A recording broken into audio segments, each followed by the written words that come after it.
Amin. Silakan duduk. Salam sejahtera. Haleluya. Anugerah Tuhan kita nikmati bersama, kita bisa bertemu, bisa beribadah karena pertolongan Tuhan. Saya berterima kasih kepada Bapak Gembala, Ibu Rohani atas kepercayaan saya pagi hari ini menyampaikan firman Tuhan. Dan kami bersyukur Sekolah Alkitab Kalvari Kupang diperkenankan untuk melayani pada hari ini. Dan sejak awal saya sebenarnya sudah ada janji dengan Bapak Gembala bahwa di akhir tahun harusnya kalau tim musik itu semua dari siswa-siswi.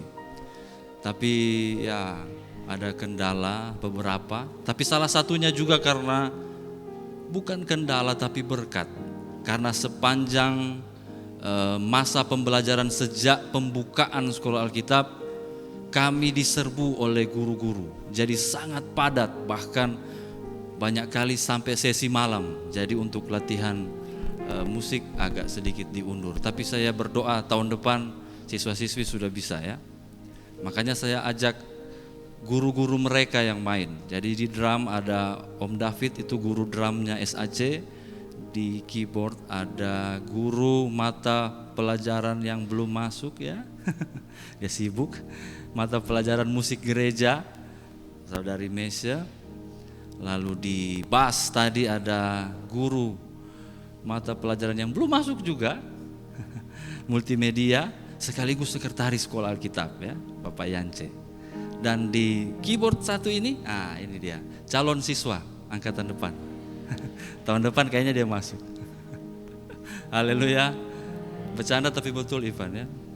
Tuhan Yesus memberkati kita semua. Mari kita fokus kepada kebenaran firman Allah yang hari ini saya beri judul sesuai dengan lagu yang dibawakan oleh siswa-siswi Sekolah Alkitab, Berjalan Tanpa Beban. Haleluya. Bapak Ibu Saudara mau berjalan tanpa beban? Amennya sedikit dipaksa. Kenapa? Baru ingat dari rumah ada beban. Baru ingat di pekerjaan ada beban. Baru ingat beban hidup terlalu besar. Bagaimana mau berjalan tanpa beban? Mari kita bertolak dari Kejadian pasal 3 Bapak Ibu Saudara. Beban seperti apa dan kenapa harus ada beban? Kita bertolak dari sini. Kejadian 3 ayat 16 sampai 19 itu merangkum semua beban hidup manusia. Kejadian 3 ayat 16 sampai 19, inilah beban yang kita rasa dan yang kita tidak mau pikul. Apa itu? Tidak usah kita baca kata per kata karena sebentar akan kita baca satu ayat yang akan kita baca sama-sama. Ayat 16, perempuan susah payah mengandung, penuh kesakitan, suami berkuasa atasnya. Ayat 16. Beban. Ya, tidak ada orang melahirkan lurus-lurus. Walaupun di film juga, walaupun acting juga dapat sakit tuh saudara. Ayat 17, kepada manusia secara umum, bukan cuma kepada Adam, tapi manusia secara umum. Karena ada ini itu, maka terkutuklah tanah karena engkau. Dengan bersusah payah engkau akan mencari rezekimu dari tanah seumur hidupmu. Kita mulai bilang amin dalam hati, betul sudah. Wih, hari-hari ini ekonomi sulit, cari uang sulit, cari makan sulit, berat hidup, susah payah untuk dapat hasil yang tidak sepantas dengan upaya yang dilakukan. Ini beban kita, tidak enak sekali itu. Lalu ayat 18, kita dapat hasil dari semak duri dan seterusnya. Ayat 19, dengan berpeluh engkau akan mencari makananmu dan seterusnya sampai ayat 19 bagian terakhir, engkau debu dan engkau akan kembali menjadi debu. Nah ini beban paling berat. Debu akan kembali menjadi debu. Semua takut mati toh? Soalnya ada orang yang waras, yang normal, yang sorong diri kepada kematian. Semua punya beban. Aduh beta sudah mau mati. Aduh beta mau menghindari mati. Kalau boleh aku hidup 1000 tahun lagi. Ini beban kita. Dan beban-beban ini Bapak Ibu Saudara membungkukkan badan. Melelahkan. Anda bayangkan keluar pergi bekerja dengan segala macam pergumulan dan dan persoalan dalam pekerjaan. Pulang rumah ketemu dengan istri atau suami yang juga lagi stres, baku haga. Tambah dia ini anak-anak bikin pusing. Tambah dengan mertua, tambah dengan orang tua, stres, beban membungkukkan badan. Tapi kemudian saya berpikir, dan kita harus berpikir, apakah ini semenyedihkan inikah rencana hidup manusia yang dibuat Allah? Kalau memang Allah menghendaki kita hidup menyedihkan model begini, capek, lelah, dan setengah mati model begini, kenapa dia repot-repot menciptakan kita? Tahu begitu beta usah lahir. Dalam peribahasa Manado ada yang bilang, ambejo pak kita Tuhan. Pernah dengar itu? Kalau Anda bergaul dengan orang Manado pasti dengar. Begitu beratnya sampai dia bilang, ambejo pak kita Tuhan. Atau kalau ada orang lain yang lebih menjengkelkan, ambejo pak dia Tuhan. Maksudnya mati saja, kenapa berat beban? Makanya kita harus bertanya, apakah kita memang direncanakan hidup model begini? Coba lihat kiri kanan, siapa tahu ada muka-muka berbeban. Oh, tak tutup masker. Ternyata tidak, saudara-saudara. Rencana Tuhan bagi saya dan saudara bukan hidup menyedihkan dan berbeban. Lalu seperti apa dong? Mari kita lihat Kejadian pasal 1. Kejadian pasal 1. Ini rencana Tuhan bagi saya dan saudara. Kejadian pasal 1 ayat 26 bilang begini. Yang sudah lihat katakan haleluya. Sama-sama kita baca. Kejadian 1 ayat 26. Ini rencana Tuhan. 1, 2, 3. Berfirmanlah Allah, baiklah kita menjadikan manusia menurut gambar dan rupa kita. Stop sampai situ. Sabar dulu. Allah maha segalanya. Allah penguasa segala sesuatu. Hidup Allah adalah hidup itu sendiri. Karena dialah jalan, dialah kebenaran, dan dialah hidup itu. Ternyata saya dan saudara merupakan gambar dan citra rupa dari Allah. Terus. Supaya apa? 2, 3. Supaya mereka berkuasa atas ikan-ikan di laut dan burung-burung di udara dan atas ternak dan atas seluruh bumi dan atas segala binatang melata yang merayap di bumi, termasuk itu pergumulan, termasuk itu keadaan keluarga, termasuk itu ekonomi. Kita berkuasa. Amin sedikit sah. Ini rancangan Allah yang semula. Orang kan kalau mau bikin sesuatu ya tentu saja ada tujuannya. Ini kenapa dia begini? Ya ini memang tujuannya untuk taruh mic. Lalu karena dia tahu ada yang rocker kayak beta begini, dia sudah bikin kaku-kaku. Dia bikin agak bengkok-bengkok supaya kalau ada itu hitrewa pegang, nah dia bisa bergaya-gaya begini. Rancangan semula untuk stand mic, diciptakan untuk menjadi stand mic. Jadilah dia dengan fungsi, dengan kemampuannya. Rancangan semula Allah bagi saya dan saudara untuk berkuasa, untuk menang. Katakan amin. Nah, terus kenapa ketong sonde mengalami? Khotbah ini saudara adalah jenis khotbah yang dikatakan oleh Pendeta Victor Malino, guru homiletika saya di sekolah Alkitab kelas 1. Jenis khotbah yang harus dikhotbahkan oleh seorang hamba Tuhan minimal 2 kali setahun. Menyadarkan bahwa kita ini ciptaan Allah yang mulia, serupa dan segambar. Namun kenapa kita tidak mengalami kehidupan yang penuh? Bahkan kita mengalami kehidupan yang berbeban karena dosa. Itu kan persoalannya. Kenapa sampai ada Kejadian pasal 3 ayat 16 sampai 19 tadi? Karena ada Kejadian pasal 3 ayat 1, 2, 3 dan seterusnya ketika manusia jatuh ke dalam dosa. Upah dosa adalah maut. Maut itulah kutuk. Itu yang bikin kita punya hidup menyedihkan. Bapak Ibu Saudara yang dikasihi Tuhan, kalau kita sudah jadi orang Kristen sekian tahun, sekian lama, lalu masih mengalami beban-beban yang tidak perlu, yang diakibatkan oleh dosa, mari kita berpikir ulang dan mulai menggoncang punggung ini supaya beban itu lepas. nyaman dengan beban. Nyaman saudara. Biasa.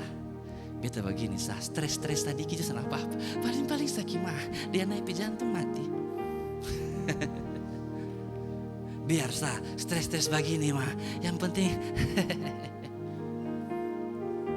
beban hidup yang tidak perlu kita pikul. Itu akan berakhir pada kematian. Dan kematian ada kematian jasmani, lalu kematian kekal. Orang yang masih nyaman dengan beban dosa. Karena memang beban dosa itu nikmat bagi daging. Waktu dia bagantong di punggung, secara rohani kita sudah terbungkuk-bungkuk. Secara jiwa kita sudah stres. Tetapi secara daging dia kasih makan terus itu daging. Terus bikin lu pun dosa, bikin lu iri hati, bikin lu pun dengki, bikin terus. Dan kita kayak jadi kuat, padahal kita semakin hari semakin lemah. Saya mau tegaskan satu hal Bapak Ibu Saudara. Tuhan tidak pernah menciptakan manusia untuk hidup menyedihkan. Katakan amin.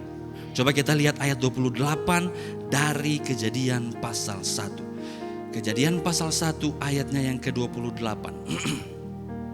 Yang sudah lihat katakan haleluya.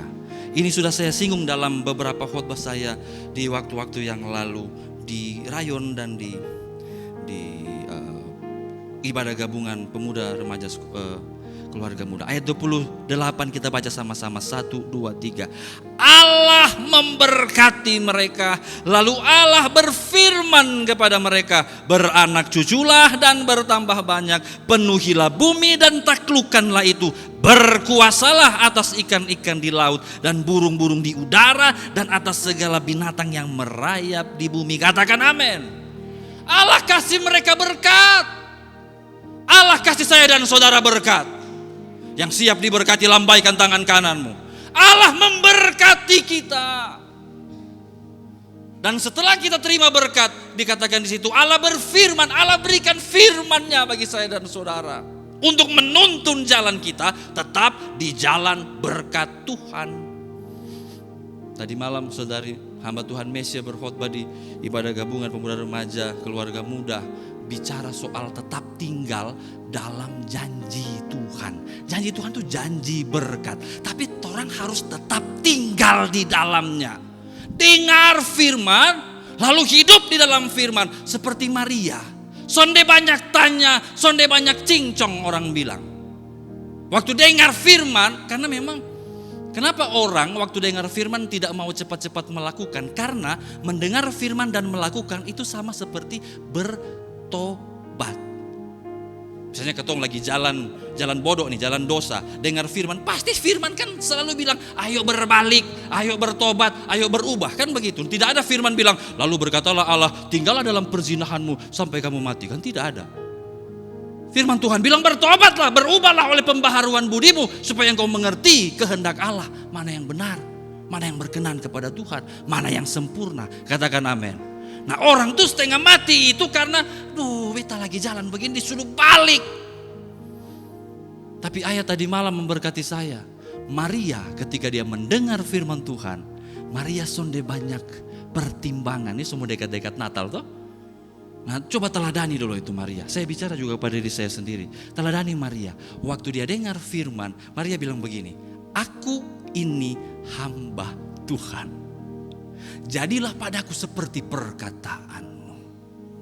Berapa banyak di antara kita, saya dan saudara, yang mau merespon panggilan Tuhan dengan ini, aku ini hamba Tuhan. Hamba Tuhan bukan cuma ini, anak-anak sekolah Alkitab. Nah, kalau cuma ini yang hamba Tuhan, cuma saya hamba Tuhan, yang lain hamba apa? Hamba uang, bagi-bagi. Hamba apa? Hamba setan? Kan tidak. Kita semua hamba Tuhan, tapi hamba Tuhan tidak dinilai dari dasi yang dia pakai, dari jas yang dia kenakan, dari posisinya di gereja. Siapa dia? Gembala. Siapa dia? Oh itu penginjil. Siapa dia? Oh dia ketua kaum pria, kaum wanita, kaum yang lainnya. Bukan. Hamba Tuhan dinilai dari penaklukan diri kepada perintah-perintah Tuhan. Katakan amin. Kalau ada orang bilang, nah beta ikut, dia hamba. Haleluya. Haleluya. Dan kalau kita jadi hamba-hamba Tuhan yang menikmati firman, yang tinggal dalam janji berkat Tuhan, maka kita akan punya hidup tanpa beban. Lagu tadi yang kami nyanyikan siapa tahu jadi viral di sini ya. Mama saya bikin viral 2 minggu yang lalu. Akhirnya kita nyanyi terus itu lagu. Waktu ini anak-anak sekolah Alkitab disuruh nyanyi-nyanyi di asrama. Tiap kali saya dengar nyanyi itu lagu. Soalnya lagu lain lah. Lagu apa lah? Hatiku rindu Tuhan. Beta sudah catat, 2 kali hari Minggu berturut-turut itu lagu ada di persembahan. Rindu, rindu melayani. Bagus.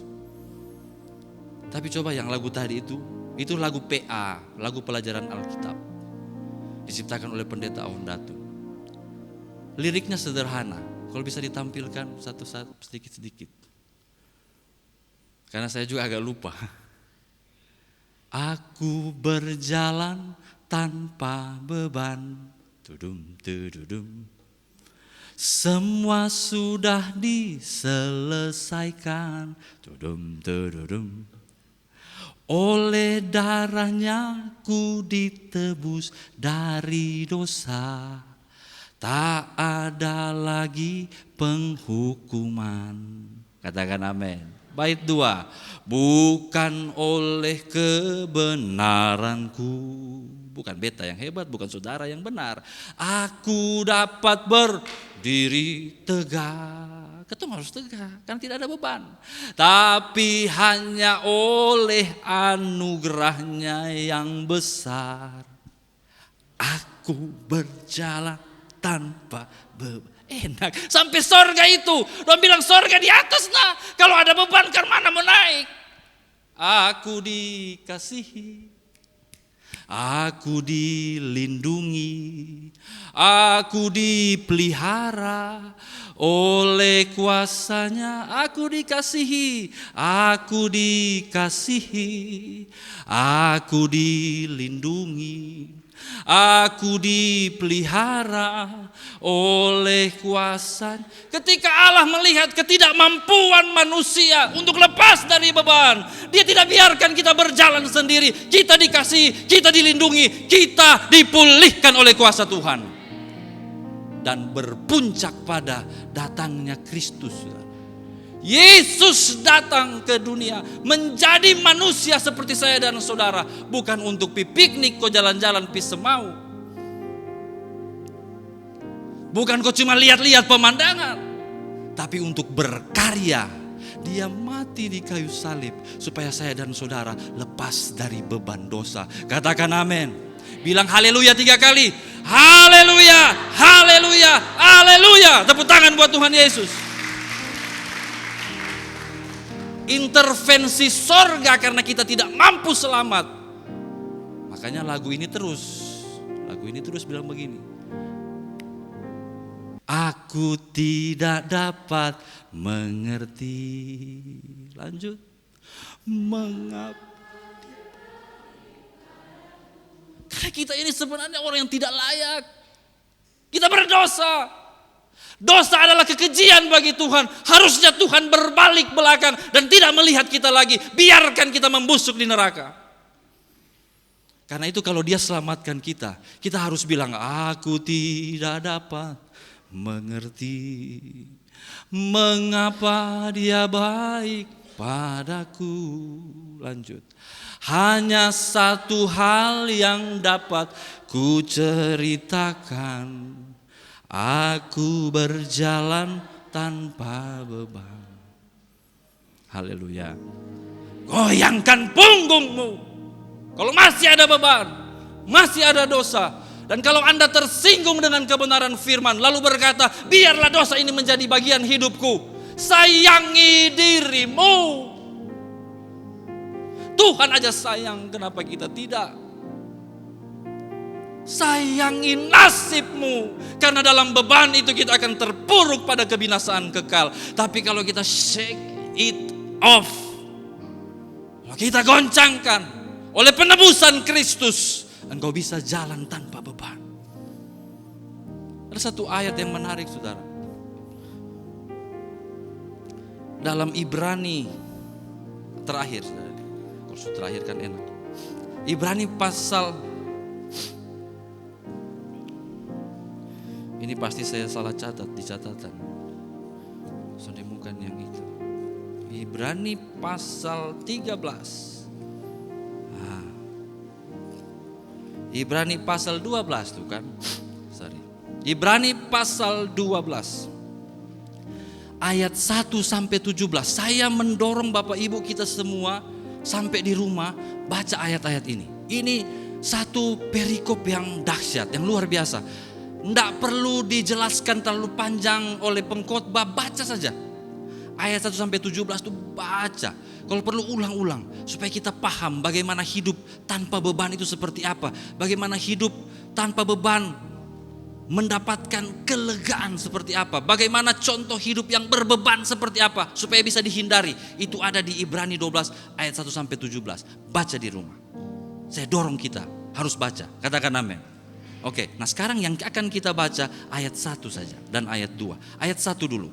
Ibrani 12 ayat 1. Yang sudah lihat katakan haleluya.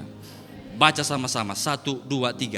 Karena kita mempunyai banyak saksi, bagaikan awan yang mengelilingi kita, marilah kita menanggalkan semua beban dan dosa yang begitu merintangi kita, dan berlomba dengan tekun dalam perlombaan yang diwajibkan bagi kita. Kali ini saya senang dengan terjemahan bahasa Indonesia.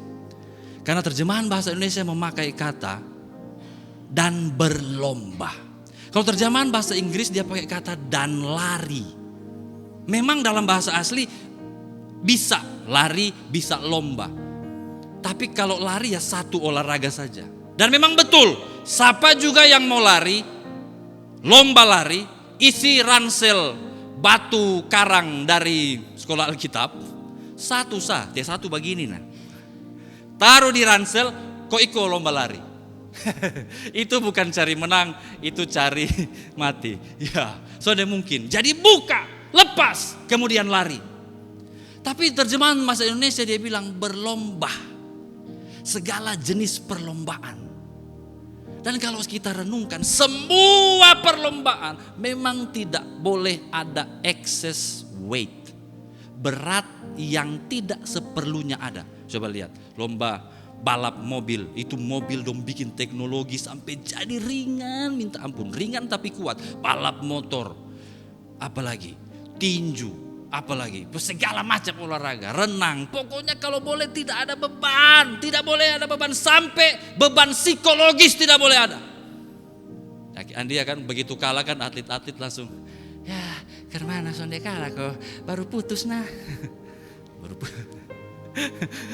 Nona baru kas putus, jadi waktu bertanding agak stres ya sonde menang.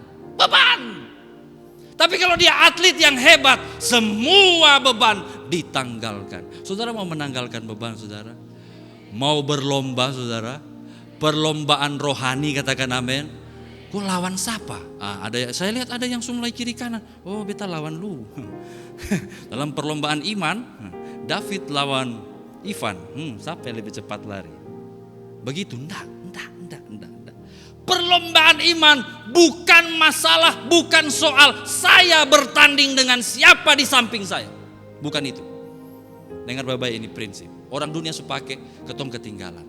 Perlombaan iman adalah saya yang sekarang mengalahkan saya yang kemarin. Haleluya. Aduh ini 2021 semua. Tanggal 31 Oktober. Halo. Soalnya lama ini rumah-rumah penuh dengan bau mentega dipanggang. Semua Desember. Bagi saya Desember biarlah lewat. Tapi yang penting sebenarnya bukan Desembernya, Januarinya. Dan 2022-nya. Coba tanya, saya yang di Oktober 2021 dengan saya yang di Oktober 2020 lebih bagus mana? Kalau kita renung lalu kita ingat, aduh ternyata bepung kelakuan sama sah, bahkan hari ini lebih buruk. Kita sementara kalah dalam perlombaan itu. Kita harus jadi lebih baik dari diri kita yang siapa lawan kita? Lawan kita ya kita. Haleluya. Karena itu semua beban ayo buang, semua dosa ayo buang, supaya dia pergi lurus-lurus. Wih, sonde ada tatahan, dia pergi fuit. Ini ada siswa ini kalau lari, kita rencana kalau ada lomba lari di Kota Kupang, memang kasih ikut dia. Dia kalau lari buka pagar, begitu sampai di pagar kelakson, pep, dia di sana, dia pikir itu kelakson kayaknya tembak. Bersedia, siap, pep, dia langsung. Saya dalam hati, saya tidak akan marah kalau kau pelan-pelan saja. Tapi serius, dia lari itu begini. Memang dengan segala daya upaya. Dia mungkin pikir membuka pagar adalah tujuan hidupku. Membuka pagar adalah jalan ninjaku. Jalan ninja lah. Tapi dia cepat. Tapi jangan ada beban supaya cepat. Ketong fuit. Haleluya. 2022 masuk, kita sudah lebih baik dari sebelumnya. Terus kalau cara pandang begini jadi lebih baik, jadi lebih baik, jadi lebih baik. Wih, itu memang berubah, saudara. Dan Tuhan akan sangat-sangat memperhatikan kita. Ayat 2, penutup. Ayat 2.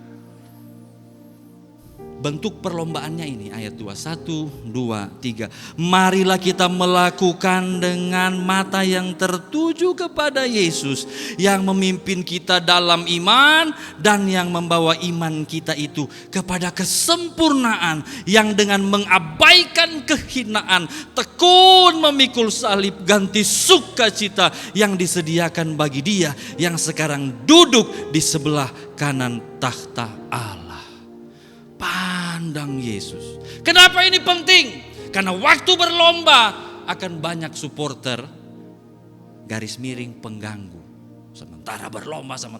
Ada yang ayo caya. Kamu bisa. Ada yang bodok selari le. Tangan satu. Jatuh. Ada yang begitu. Kita kan tidak bisa atur itu penonton di kiri kanan. Dia lari. Jatuh. Kan sudah bisa kita kontrol. Tapi kalau fokus hanya kepada Yesus, kita akan sampai, saudara. Haleluya. Sementara lari baru godaan datang. Mari sini. Ketemu begini dulu. Tidak. Aku fokus kepada Yesus. Lu lupa ketemu persahabatan. Ini kalimat-kalimat bahaya nih. Cuma satu ini sah. Terjemahkan sendiri ini satu apa. Cuma jalan satu kali saja yang ketong. Mau begini, mau begitu. Ketong kan sama-sama dari dulu, dari SMA ketong dua. Ini kenapa lu suka tinggal beta sekarang? Aduh, sudahlah.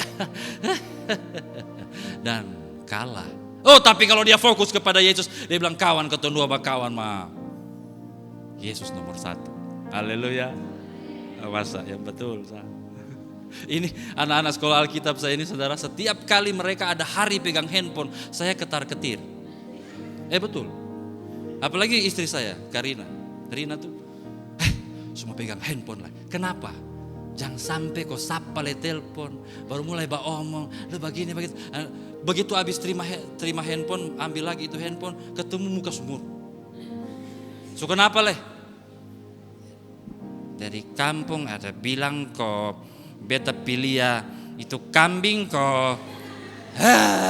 Lu mau sekolah Alkitab kok mau urus kambing?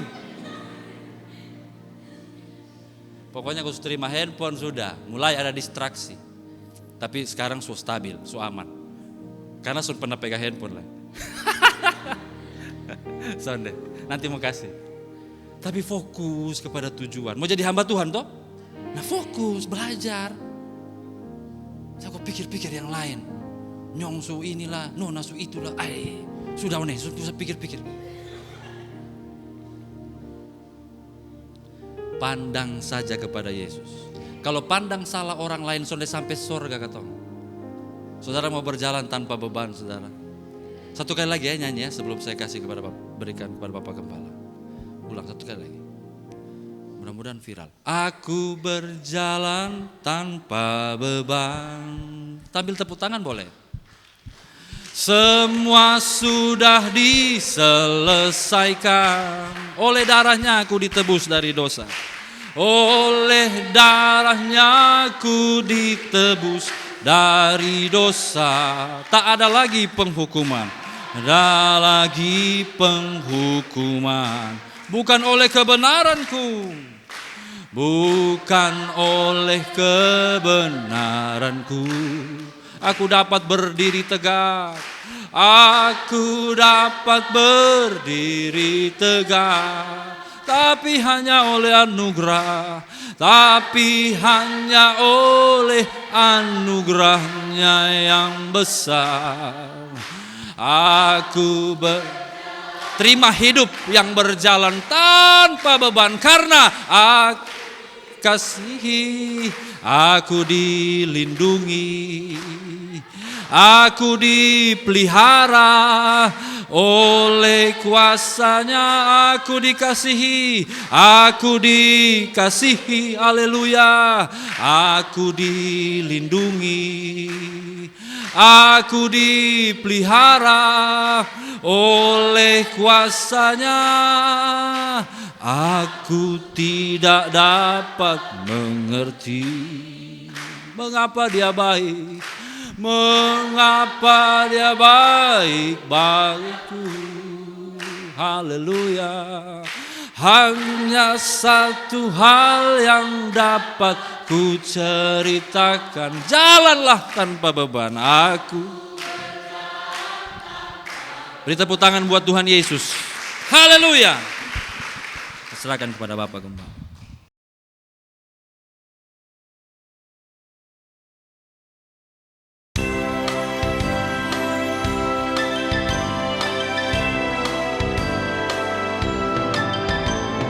Aku berjalan tanpa beban,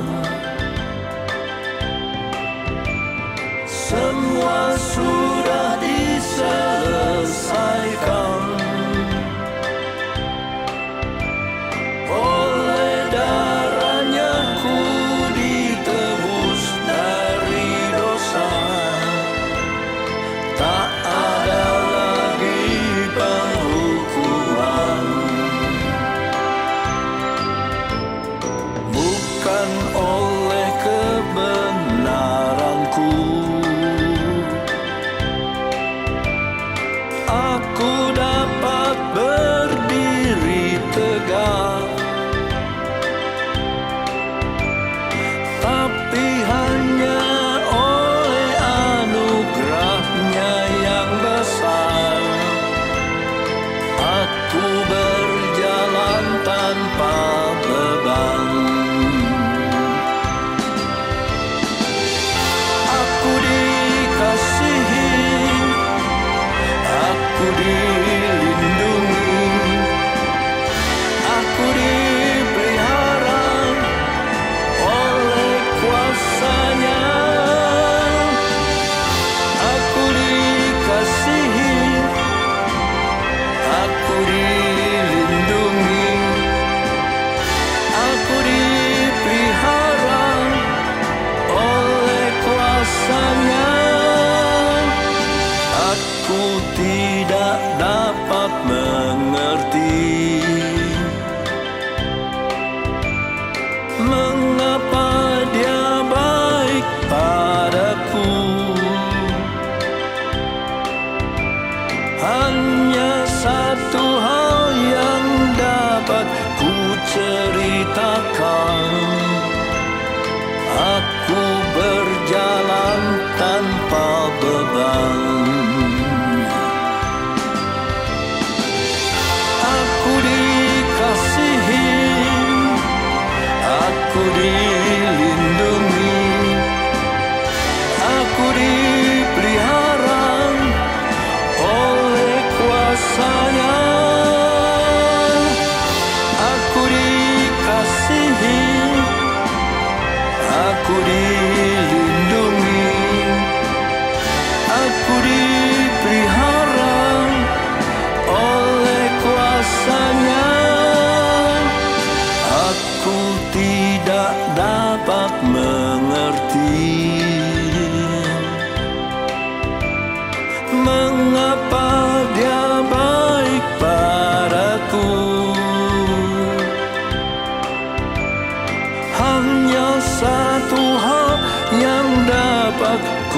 ceritakan, aku berjalan tanpa beban.